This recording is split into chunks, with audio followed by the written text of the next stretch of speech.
So good morning, everybody. Again, I'm Franklin Escobedo. I'm the Community Services Director here at the Larkspur Library, and I want to welcome you to our garden talk. We are recording today's event, so for some reason you lose your connection or you bump off, we will be sending out a link afterwards to the recording, which will be on our YouTube channel. You can also find all of our other garden talks up on the YouTube channel, and you could subscribe to get notifications when they come in.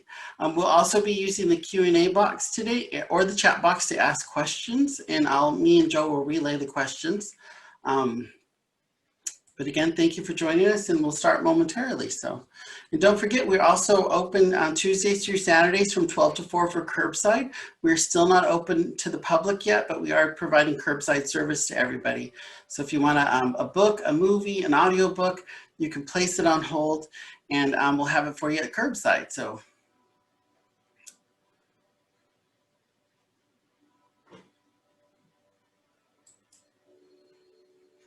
And then join us next week, or if you have a little one who wants to learn about growing, and if they have a gardener, we have flowers, fruits, and seeds next week with Master Gardeners. Now I forgot their names. Danielle Pesha and then Catherine Wolfers will be with us.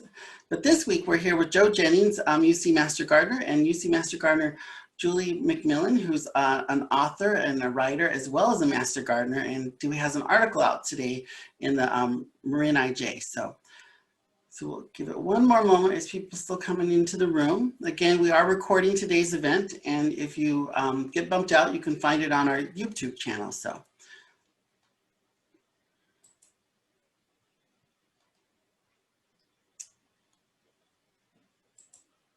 Okay, I'm gonna hide, and I'm in the background if you guys need me.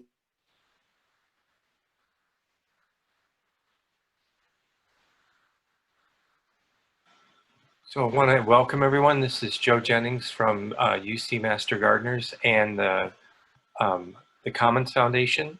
We're so glad that you're all here today. We have a wonderful story today in the Marin IJ Lifestyle section written by UC Master Gardener Julie McMillan, who's here with us. This is part of our author series around gardening for people who want to get a little bit deeper into the subject that was in the Marin IJ article. And we are very thrilled to have, we have not talked about persimmons.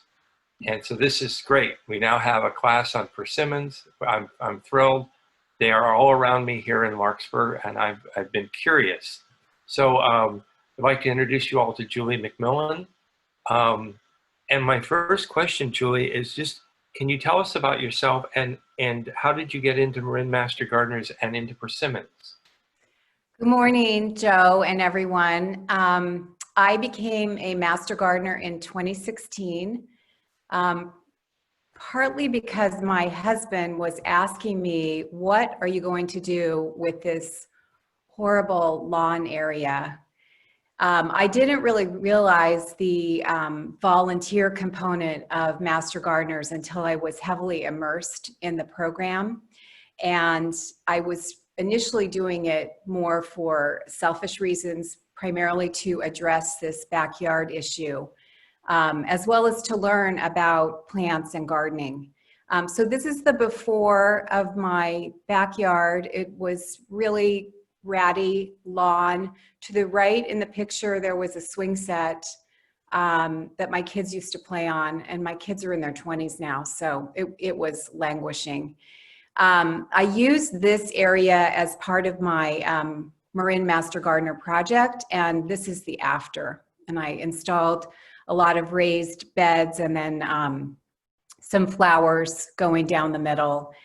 That was taken 4 years ago, so it's matured quite a bit since, but each year we grow tomatoes and squash and flowers, strawberries, some peppers, cucumbers, etc.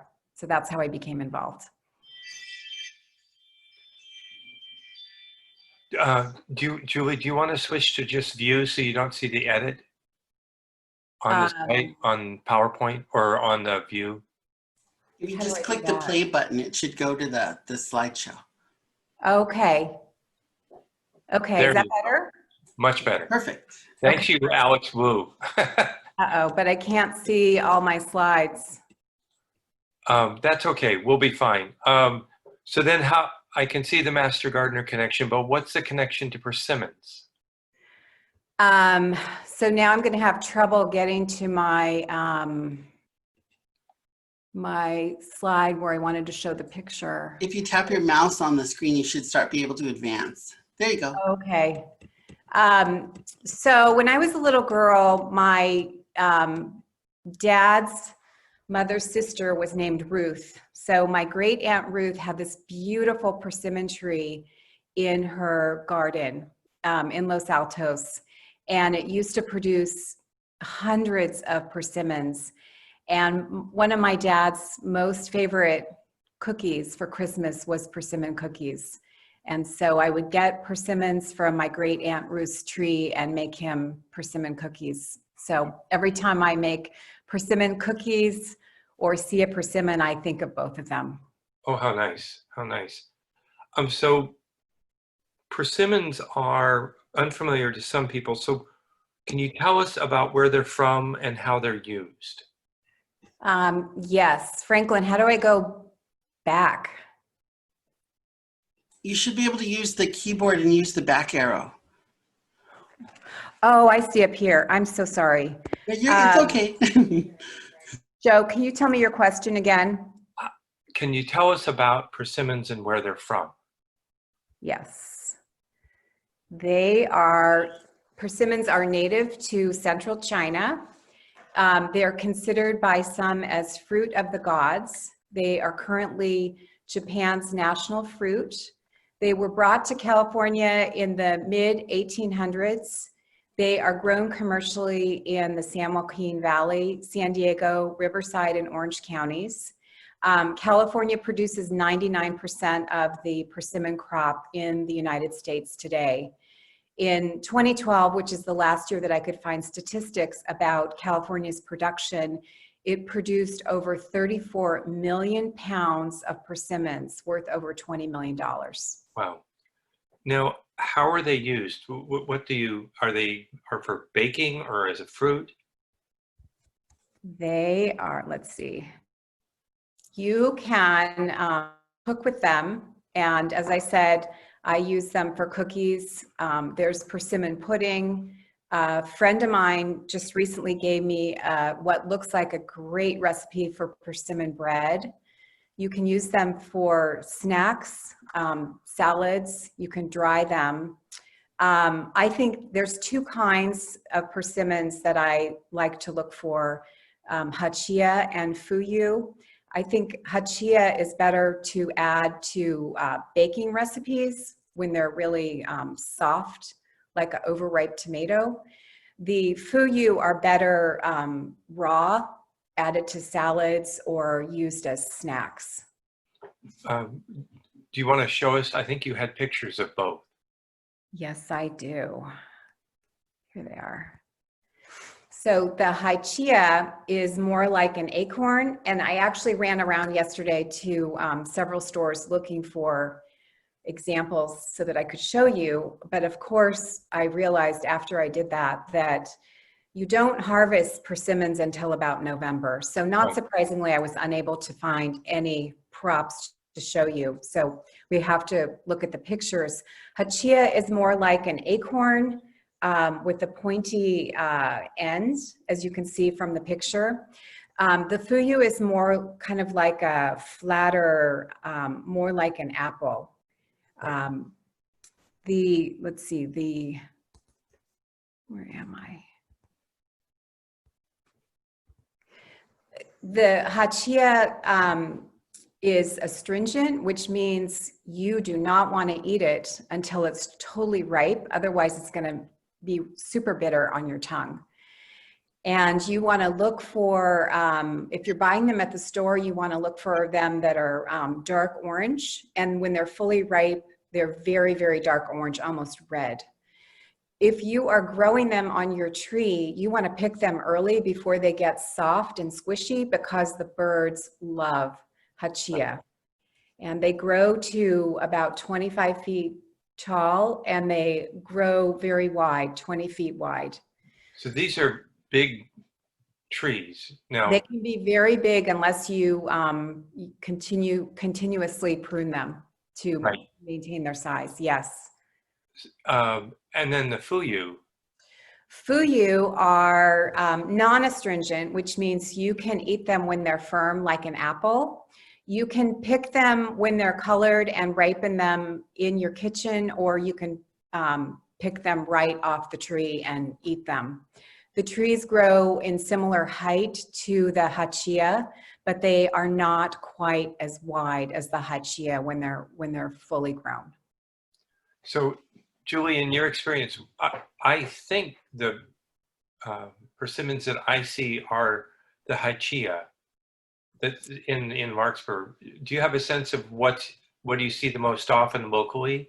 Or do you Yes, see I both? agree with you. I think they are the hachia. They seem to be more prevalent in Marin. Although I do have a couple of friends who have fuyu trees, and they've given me some of their crops. So both will do fine. In fact, I have one of each of those trees right now that I planted about a year ago. So neither one is bearing fruit. It takes 3 to 5 years to bear fruit. I actually wanted 2 hachia, but ended up with 1 of each.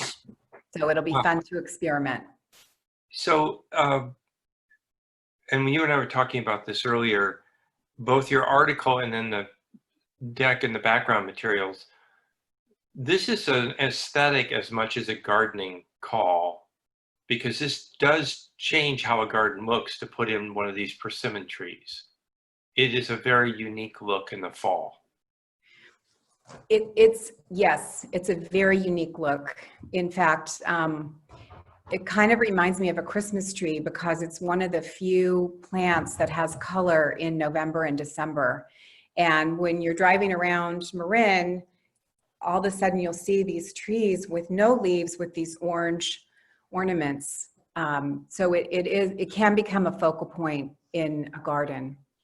And so when you think about sort of the year-round look of the garden, these trees are bare in the late winter, early spring, and then they leaf out. And when does the fruit start to arrive, and when will you see this color?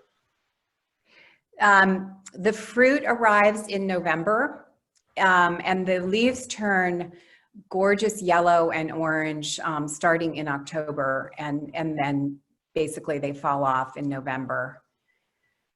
And so it's a very pretty fall to winter addition. It is. They're called deciduous, which means Yes. they lose their leaves in the fall, unlike an evergreen plant. So why do they do well here in Marin? How are we like China? Well, we have moderate winters, and for the most part, except for, past few weeks, we have mild summers. Right. They don't require a lot of chilling. Some trees require, 30 or 60 days of chilling. They only require 4 days of temperatures below 45. So, when you drive around in November, take a look for persimmon trees, and you will find that they are prevalent and they flourish here. They're very happy in Marin. They're not so happy in the desert. There are many in Southern California, but I worry that with climate change, and it seems like everything's becoming hotter, I worry that they're going to have a tough time in Southern California long term. So one of our viewers wrote in, is there a chocolate persimmon? There is, yes. I'm not very familiar with it though. Right. There's many, many different kinds. I just decided to focus on those 2 kinds. There's also an American persimmon that is not from Asia, that's prevalent on the East Coast. All right. And then when you're thinking about this, what type of water requirements do these trees have? They don't. They're almost drought tolerant. They don't need a ton of water, except when you're planting them. You want to give them a good drink when they're planted and new. You want to give them water on days that we had a couple weeks ago when it's 108. If you regularly water them, your fruit will be bigger and better, but you don't necessarily have to do that. So this is actually not a bad plant from a water-wise standpoint. It's a great plant. Yes. So Very, very effective. Good for our climate. Good for your water bill. So can you talk us through selecting a good plant and how to plant one? Yes. Let's see. Oh, my dog. Did you hear my dog? No. She's having a fit. I'm so sorry. No, it's fine. Okay, so you want to try to look for a bare root plant, and you want to try to plant your bare root persimmon in December or January. You want to try to purchase your plant from a quality nursery as opposed to a big box store. The reason for that is quality nurseries tend to get bare root plants that are about the right size. You want to avoid trunks that are less than 3/8 of an inch in width because they are too weak. And you also want to avoid trunks that are greater than 5/8 of an inch because they become too top heavy. And the chain and the discount stores tend to sell these larger trunk bare root plants because, you know, the buyer thinks bigger is better. And that's not necessarily true. Okay. And then when you're thinking about how big of a hole and how big of a space and soil prep, do you need to amend the soil a lot, or are they more native soil users? Well, unfortunately, most of the soil in Marin is clay. And so our soil needs to be amended with compost. The problem with clay soil is it holds the water for too long, and persimmons don't like to have their roots wet. So when you dig your hole and place your bare root plant, you want to kind of make a little mound so that the roots sit on a mound of soil. And then you want to put back in your soil with compost. And then once the hole is filled in, you want to cover the hole with mulch. I'm so sorry. I have to let my dog out. I'm so sorry. That's all right. But we've had this effect on animals before.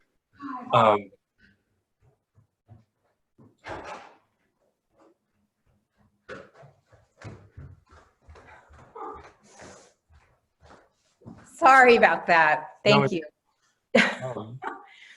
So the other question about this is, so you'll put irrigation on the tree for the first year or two, and then you can kind of let it be unless we have real hot spells?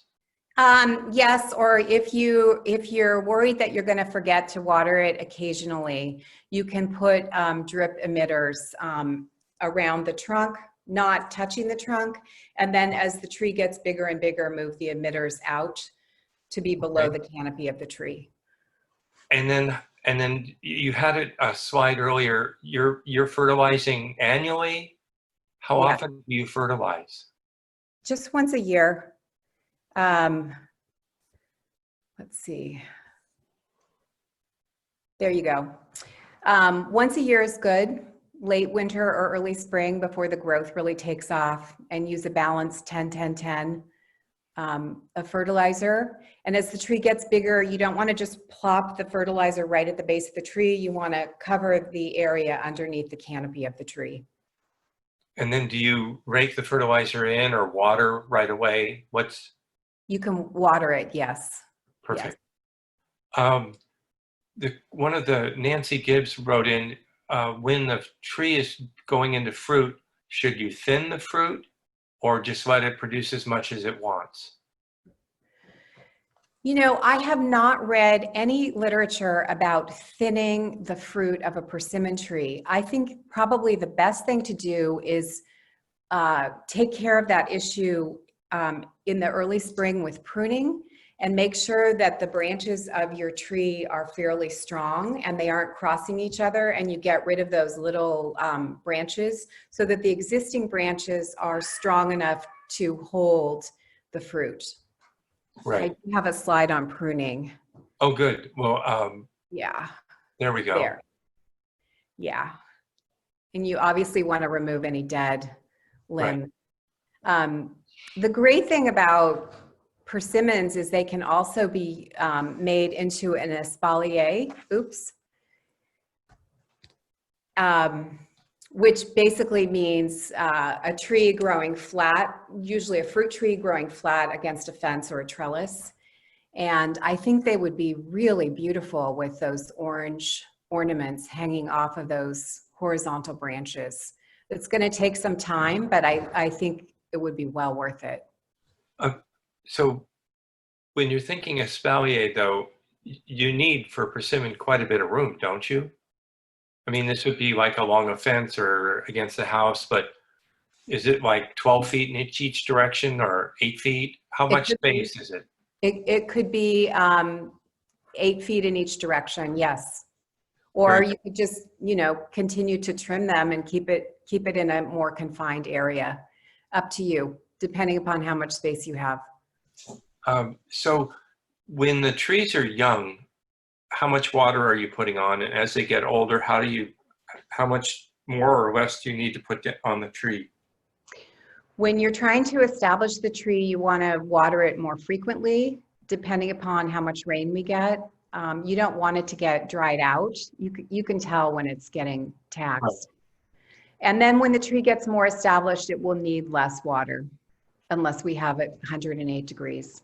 Yeah, exactly. I hate to be jumping around, but we're getting questions from different things. On your starting a new tree, a young tree, one of our writers, Miriam, wrote in that she had bought a tree, and when she removed the stake, it sort of leaned over because it already had some fruit. How long do you leave the tree staked? And when should they take the stakes off? I think you'll be able to tell when you don't need the stake anymore. When the trunk is strong enough, you can remove the stake.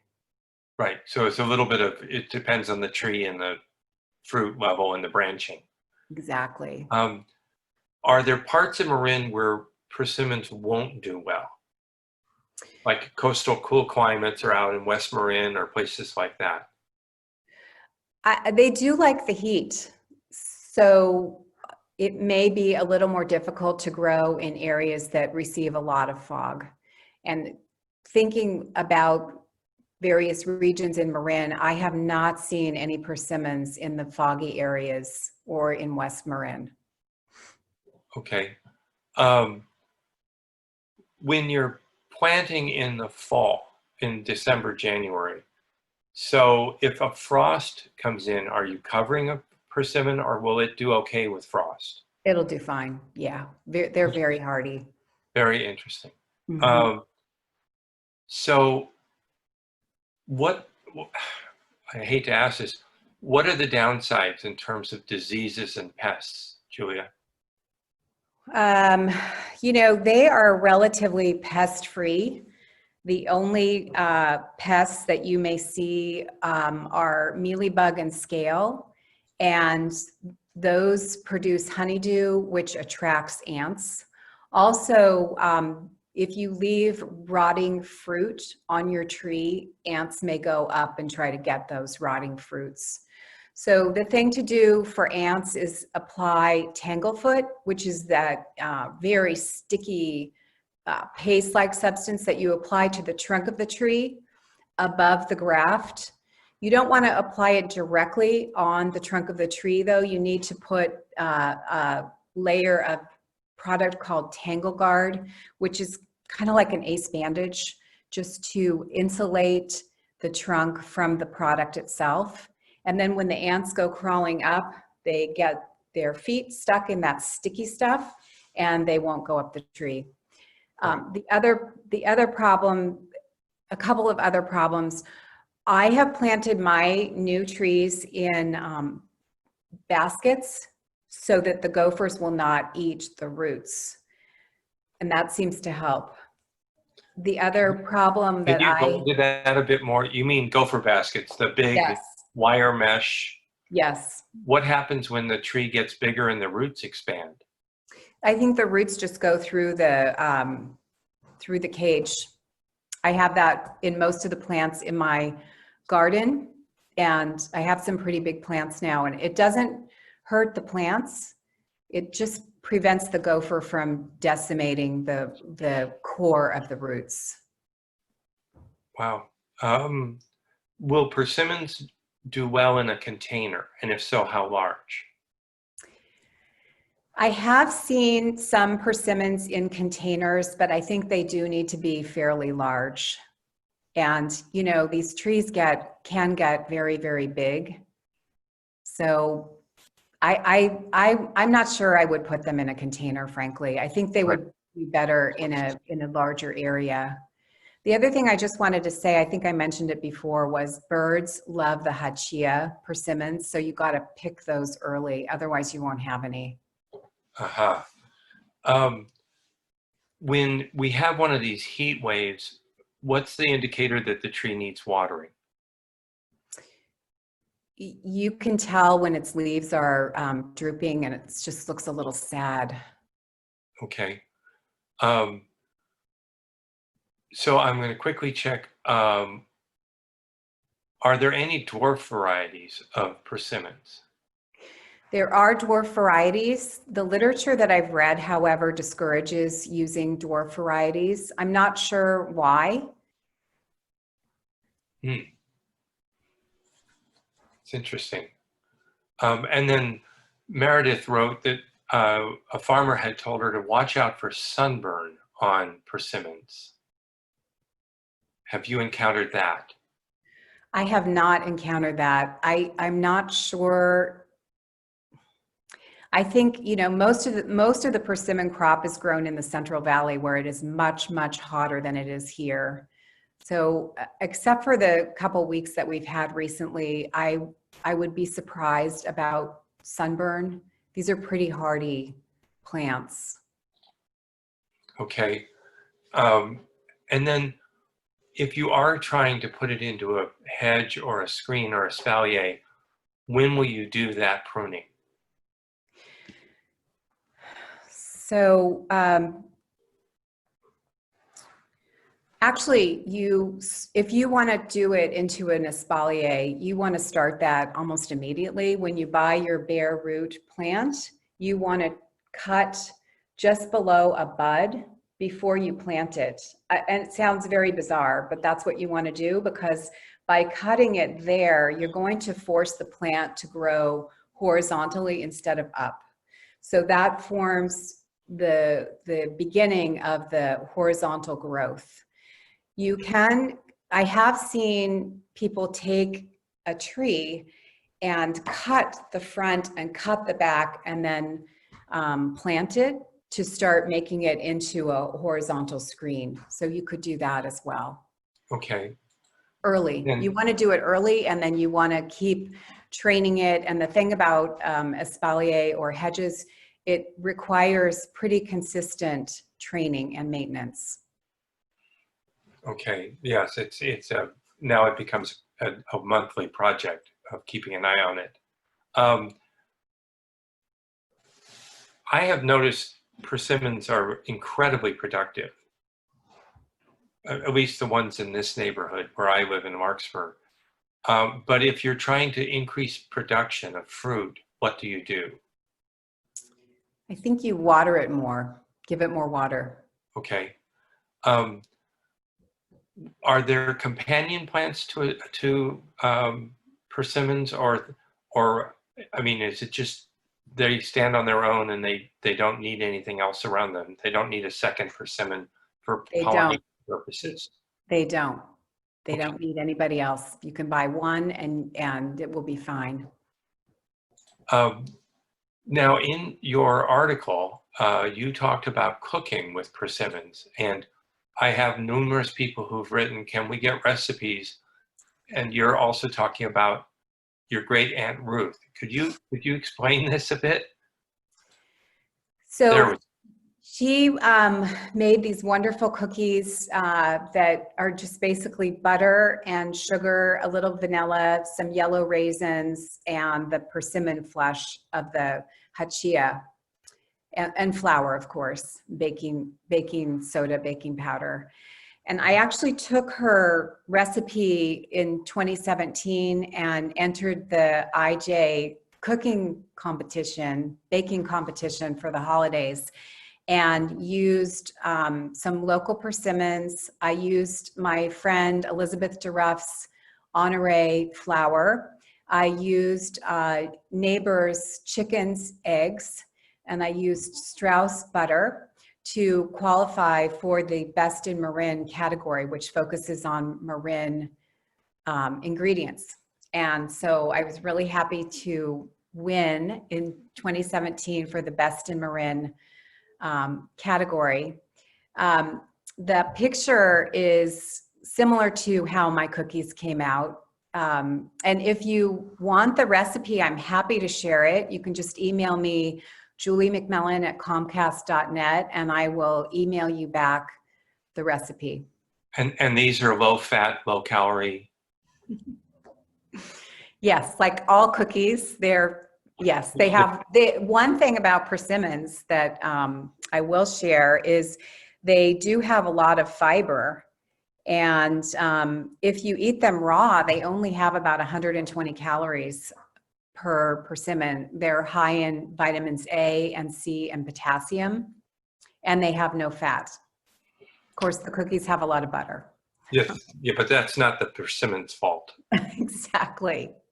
So, that's my great Aunt Ruth's fault. and you said there were other recipes for persimmons as well. Maybe what we'll do is we'll get them to Franklin and we can send them out after the class. That would be terrific, because I'm sure there's people participating who have other great recipes that they might be willing to share. So that would be wonderful. Now, not to go backwards, but there was a question, Julie, about the difference between buying a bare root versus a potted persimmon and the size of the trunk. Can you go through that again, why you want bare root and why you want a smaller trunk? Yeah, let's see.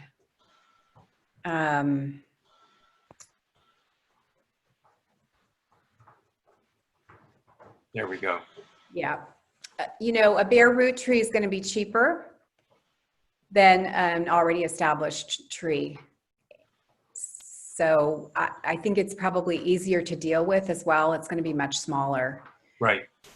So the bare root tree that you want to look for, you know, ideally you want to look for about a 1/2 inch size diameter trunk.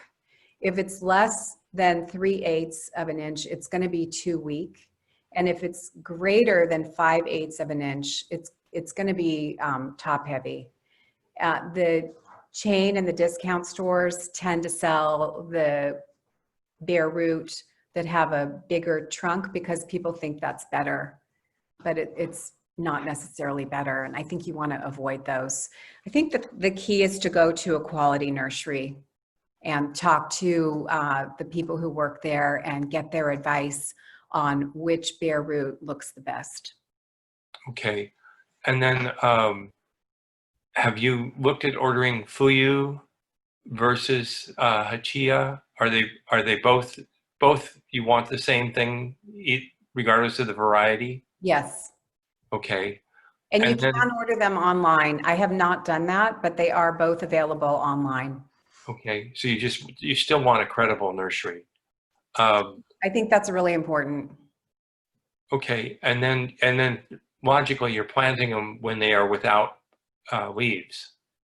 Yes. Right.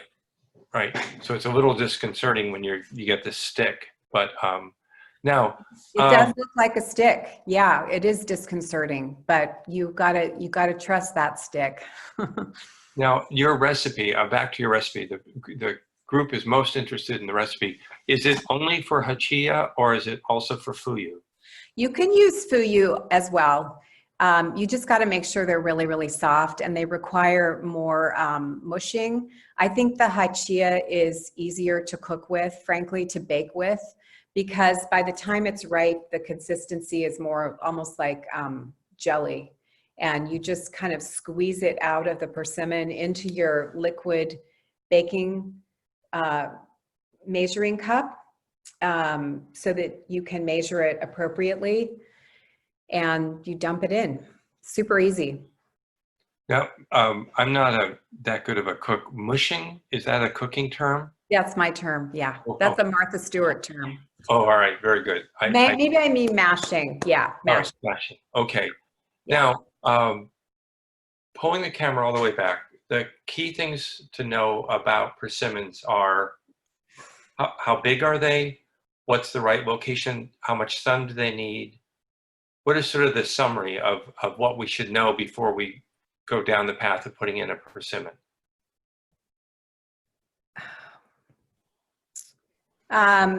So here's some of the things that you want to look for when you're figuring out a place to plant. You want to be sure that you have enough space. They like full sun. They want air movement, so you don't want to plant it next to your garage or your house. The drainage for the soil is important, as we talked about, and regular watering in the early years and during extreme heat. So in terms of adequate space, the one tree was, I think it was, the Hachiya was smaller than the Fuyu, or the other way around? Other way around. Hachiya, you need about 20 feet in width if you're not going to prune it. The Fuyu only needs about 16 feet width. They'll both grow about the same height. Okay. And then you talked about getting out away from the house or buildings, so for free air movement, also for fire-safe marin purposes. Absolutely. And with drainage, is it safer to put it on a level area or on a hillside? Because you still have to be able to get to the fruit. Yeah, I mean, you don't want to put it on a super steep hillside, because that would be really challenging to try to get at the fruit. Right. So mine are both on gently sloping hillsides. Right. Which promotes good drainage then. Yeah, it helps with the drainage as well. Yeah. So what else should we pay attention to with these trees? They are such beautiful trees, and I'm so glad you wrote about it, because I've been wondering about persimmons for years and I was too lazy to do the research, so thank you. Oh, thank you. It's my pleasure.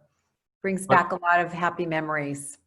So, but someone planting these, it sounds like this is a tree that could go 50 years or longer. They live up to about 60 years. Yes, so they will live for a very long time.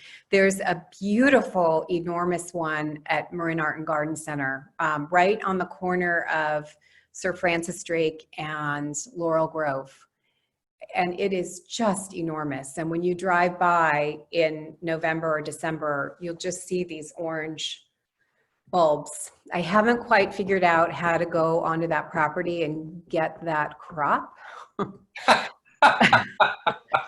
in the dark of the night, but it's a spectacular tree. It's just beautiful. It looks like it has probably been there since Caroline Livermore saved that property from being developed 75 years ago. So one last question. Are you familiar with black sapote? Oh, I'm not. S-A-P-O-T-E. Mm-mm. Pei from had some in Hawaii, and the question is, do you know about them? Have you worked with them? If you haven't, then I would say, Shar, it's an opportunity for more research. But this climate here is just about perfect for persimmons. So this is a wonderful, it's a focal point tree though, in the fall. It really is a dramatic plant to put in the yard. At least my thinking from an aesthetic standpoint. It is. It's a beautiful tree. Beautiful. And it's pretty, almost 12 months out of the year, in my opinion. Right, but it once the leaves start to turn and the fruit turns bright orange red, it's hard to miss that tree. That's one of the great trees of Marin County. I So I'm agree. going to ask the audience: do any of you? Let's see. A question is: can you water the tree too much? Yes, you can. How do Yeah. you tell if you're watering the tree too much? Poke around the base of the tree, and if it's soggy all the time, you're watering it too much. And if the leaves start to look kind of yellow, you don't want to flood it. So Right. you can water it too much. And then we got the question from Josette. She had planted a fuyu tree 10 years ago, but has never had any fruit. And it gets some sun, but not the entire day. How many hours of sun does the tree need? At least 6 hours a day. Right. So this is, yeah. And it likes, my impression is they like the heat of the late afternoon. They do. Yeah. It would be fine being in sun, for the whole day. Yeah. And are you at any risk from deer with a persimmon? That's a really good question. I have not researched that. I have not come across anything saying that deer like them, nor have I come across anything saying they're deer resistant. So I would do a little more research on that if you're going to plant it in an area where deer can eat them. It seems to me like things that are deer resistant, our deer are becoming more and more evolved, and they eat basically anything. So I would be really careful with that. Yeah, my experience is it depends on the year, but deer will eat anything if they're hungry. Or thirsty, yeah. Right. Yeah.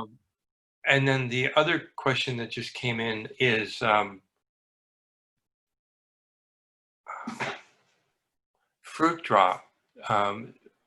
Margaret Chu has had a problem with her Hachiya having a lot of fruit drop this year. Could that have been the heat wave, or have you experienced fruit drop before? I have not, because my plants are so young. I would attribute it to the heat. Yeah, because when I looked up on persimmons, they do not have this thing that citrus trees do, which is they push out more flowers than they're going to turn to fruit, and then they push out more immature fruit than they're going to take to full fruit.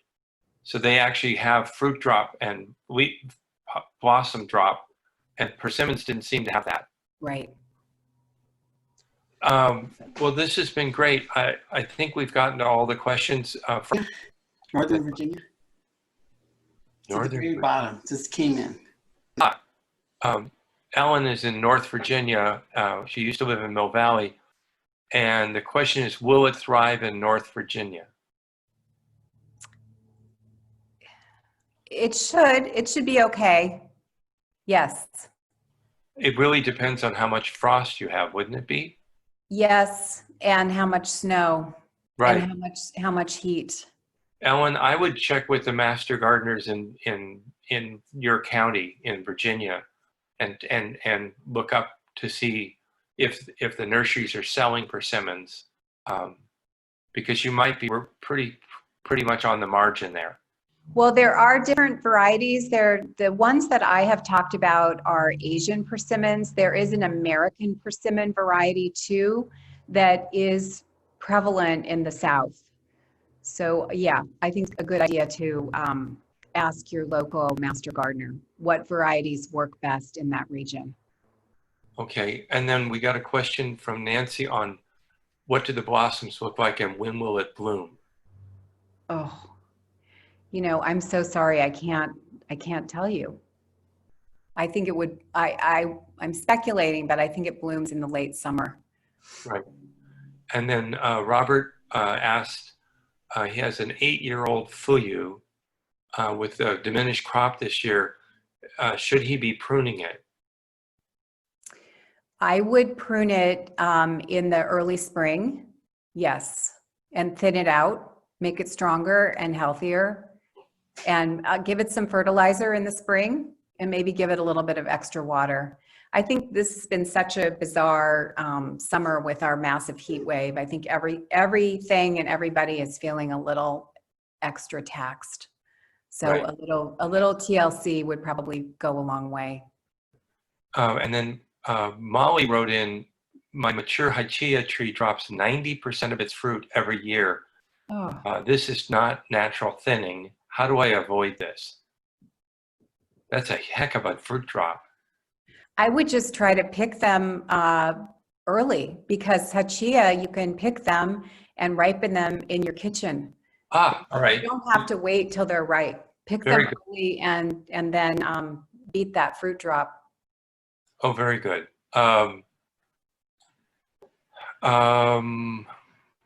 And we have a bunch of questions around fruit drop, which you've covered. And then, is spring the best time to fertilize? I'm sorry. Yes. Okay, good. So any further questions, guys? Well, this has been wonderful. Now, if you want the recipe, Franklin, we're going to get it to Franklin, and it will go out in the email blast to everyone who's attended. But we really appreciate, Julie, you doing the research and bringing persimmons in. It's just great. It's a great local tree that is just so stunningly beautiful. So I want to thank you very much. And I want to thank Franklin for hosting this. And before everyone, I always forget to do this poll at the beginning. We want to know how many people are master gardeners in the audience.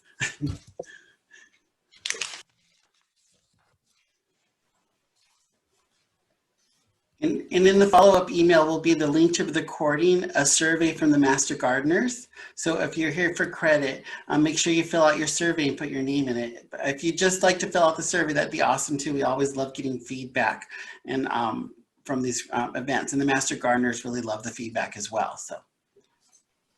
Well, good. We have 34 people today. Thank you all so much for attending. And Julie, thank you for doing the hard work of researching and wrestling with your dog. And I'm so sorry about that interruption. Thank you, Joe. This was very fun. I hope I was able to help people learn more about persimmons. It was wonderful. You answered my question. I was always eating them when they weren't the kids, so this explains a lot. Aha. There we go. So that teaches you something right there. Yeah. Okay, well, so we should send Franklin our recipes. Is that right? Send me the right, include in the email. Okay. If you guys respond to your Eventbrite email, that comes back to me. So if you have a recipe that you would like to share with everybody else, just send it to me. And later this afternoon, when the recording goes up on YouTube, I'll send out an email with all that information. So wonderful. Thank you.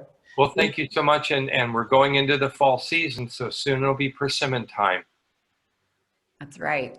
Thanks for joining us, everybody. We'll see you next time. Bye. Bye.